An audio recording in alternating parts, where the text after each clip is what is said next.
Well, hallelujah, the Labor Party has finally seen the light. I've been trying to fix this for 6 months now. In early February, I brought an amendment to the Senate so that the manufacturing division of the CFMEU, which includes textiles, clothing and footwear workers, timber workers and furniture workers, to hold a secret ballot to demerge from the Construction, Forestry and Maritime Employees Union. The textile, clothing, football sector, the TCF sector, is currently part of the Construction, Forestry and Maritime Employees Union, or the CFMEU, after a merger in 2018. That was knocked back. So in late February, I brought a private senator's bill forward that would do the same thing. The textile, clothing, footwear sector is part of the CFMEU, unfortunately, for them, and they have the greatest number of women.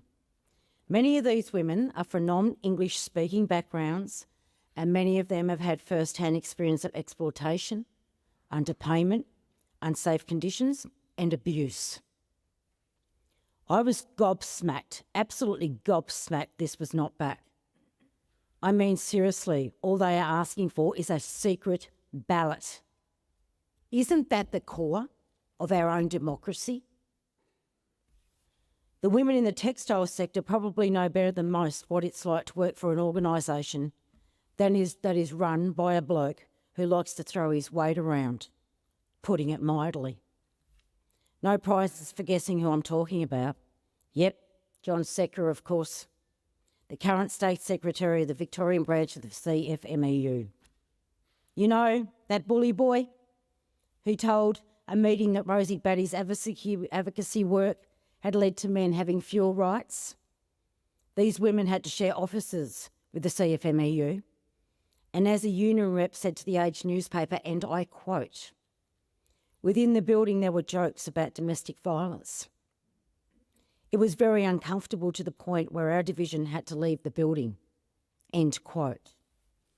After these comments were leaked to newspapers, as per usual, Mr. Setka, like the bully that he is, went after his critics and hired a private investigator, no doubt with members' money, to bug and follow them. To bug and follow them. That's what sort of man this bloke is. He is gutter trash, and he is a bully. Many quit their positions and were forced out. Once reports to Setka's comments were out there, Sally McManus, the Secretary of the ACTU, and Anthony Albanese, then opposition leader, called for Setka's resignation. But later, in June 2019, John Setka's attitude towards women, especially to his wife, was revealed when reports emerged on an incident that took place in 2018.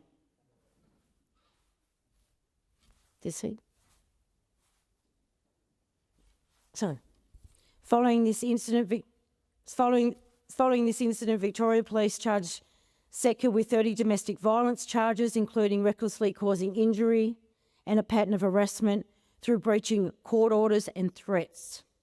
The harassment included 45 texts in which he called his wife horrible names using the most hateful, violent language. So I brought that amendment and that private senator's bill so the women of the textile union could have some control over their own working lives without fear of harassment and intimidation. I thought this would be easy. Surely the modern Labor Party would support these women, especially as the current Prime Minister removed John Setka from the Labor Party years ago. But it wasn't easy because Labor was too scared of the CFMEU to do the right thing. And worse are the Greens, the party that constantly talks in this place about gender equality and fighting the good fight against domestic violence. Well, guess what? Guess what, you Green supporters? They voted against my amendment. And they voted against my private senator's bill. They voted against the women of the textile union having a secret ballot. That's all they were asking for, a secret ballot. So they could decide who was in charge of them. And so they could get bully boy Setka out of their lives and finally feel empowered. That's all. That's all they wanted. But the Greens weren't having any of it. Still are not having any of it today. Still not having any of it today. This is a party whose leader proudly proclaims that he is a feminist. He is a feminist. So a union with thousands of women, many of them from non-English speaking backgrounds, were denied by the Labor Party and the Greens the right to be in charge of their own destiny.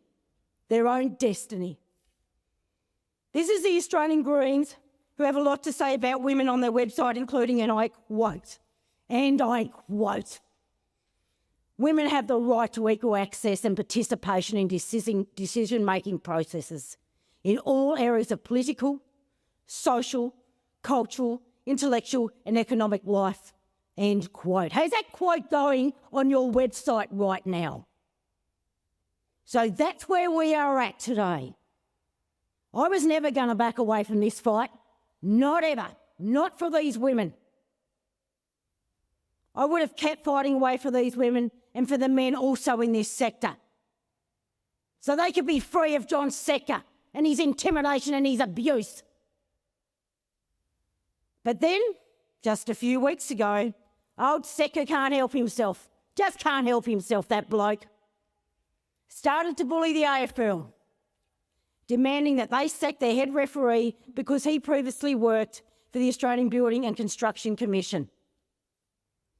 Seriously, this bloke is off the planet. He is dangerous. He's incredibly dangerous. Well, that was the last straw for Minister Burke. I'm glad we finally got you over the line for that, Minister Burke. Finally, God forbid that they would allow a man and organisation like the AFL to be bullied. No. Couldn't be having any of that. So here we are.